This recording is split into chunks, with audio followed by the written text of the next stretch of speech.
नमस्कार दोस्तों, इस वीडियो में हम बात करेंगे पंडित दीनदयाल उपाध्याय जी के बारे में। भारत राजनीतिक और दर्शन के आकाश में पंडित दीनदयाल उपाध्याय एक ऐसे ध्रुव तारे की तरह थे जिन्होंने भारत की सनातन विचारधारा को आधुनिक संदर्भ में प्रस्तुत किया। उन्होंने एकात्मक मानववाद का दर्शन दिया जो मानव जीवन और संपूर्ण सृष्टि के एकांत संबंध को विवेचना करता है। प्रारंभिक जीवन और इनका क्या क्या संघर्ष था। दीनदयाल जी का जन्म 25 सितंबर 1916 को राजस्थान के धानक्या में हुआ। उनका बचपन संघर्षों की एक लंबी गाथा थी। मात्र 7 वर्ष की आयु तक उन्होंने अपने माता पिता को खो दिया और 19 वर्ष की आयु तक पहुंचते पहुंचते उन्होंने मृत्यु का सबसे करीब से साक्षात्कार कर लिया था। जीवन की इन परीक्षाओं में मुझे सिखाया कि व्यक्तिगत सुख से बड़ा राष्ट्र का कल्याण होता है। अभाव के बावजूद वे एक मेधावी छात्र रहे। उन्होंने मैट्रिक और इंटरमीडिएट की प्रथम स्थान प्राप्त किए, कई स्वर्ण पदक जीते और मामा जी के आग्रह पर उन्होंने प्रशासनिक परीक्षा उत्तीर्ण की। लेकिन अंग्रेजों ने नौकरी करने के बजाय देश की सेवा का मार्ग चुनना उन्होंने बेहतर समझा। 1937 में कानपुर में पढ़ाई के दौरान वे राष्ट्रीय स्वयंसेवक संघ के संपर्क में आए। यहीं से उनके सार्वजनिक जीवन की शुरुआत हुई। 1951 में जब डॉक्टर श्यामा प्रसाद मुखर्जी ने भारतीय जनसंघ की स्थापना की तो दीनदयाल जी उनके महामंत्री बने।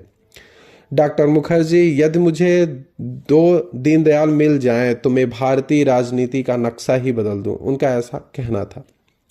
1956 का मुंबई अधिवेशन और दीनदयाल जी का व्याख्यान देते हुए 22 से 25 अप्रैल 1965 में मुंबई में दीनदयाल जी ने 4 व्याख्यान दिए जो कि एकात्म मानववाद के नाम से विख्यात हुआ।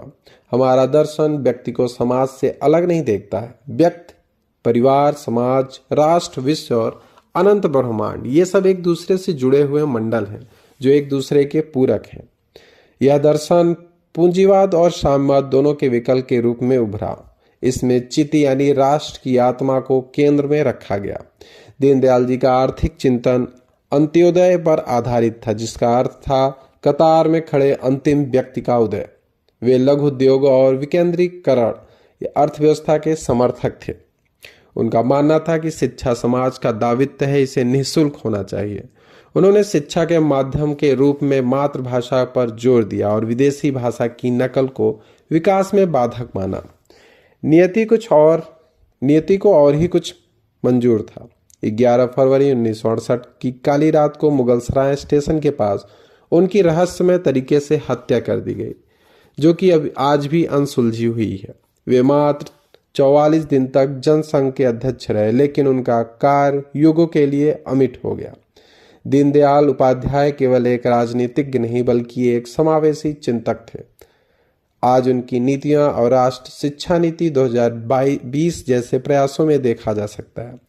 वे एक ऐसा भारत चाहते थे जो अपनी संस्कृति जड़ों से जुड़ा हो और आधुनिक